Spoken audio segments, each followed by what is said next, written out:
Lucky, good morning. Huh? Wala kayong wheat food today?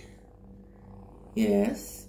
Oh, mag-best friend na kayo ni Yum Yum. Hindi na kayo nag-aaway? Huh? Lucky. Huh? Oh, look sa Kingding, oh. You're beautiful too much there sa Kingding. Yes. Why? You feel hungry? You have too much food. Why you don't eat dry food? Huh? Why you don't eat dry food? Alam niyo mga kagurang, ayaw na kumain pag nasanay sila doon sa mga dilata. Ayan, si Yummy. Si Yum Yum ay lonely din siya kasi hinahanap daw nila yung dilata. Ito si Saking Ding, wala siyang pakialam kahit walang dilata kasi kumakain naman siya ng dry. Ito na siya kumakain ng nasanay talaga siya na dry food. Ayan.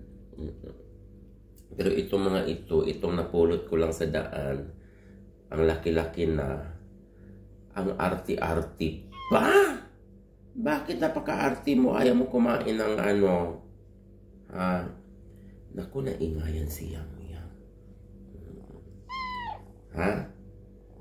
You feel hungry? You pray. You pray that we win jackpot today.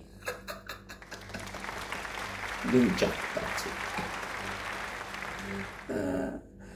Naku, Yan, masarap naman yung tulog mo dyan. And of course, andoon si Magic. Napaka-arte nun. Gusto talaga niya sa bed. Ito naman talagang ayan. O, diba? You're so cute there. Huh? Why? You like food? Anyway, can you say hi? You say hi to the vlog. Oh, see? You say hi.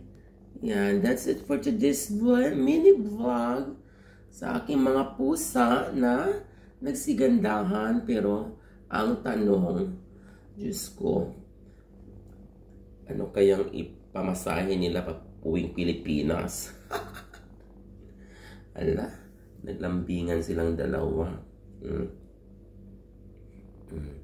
Buti na lang itong si Yum Yum nakikihalubilo na.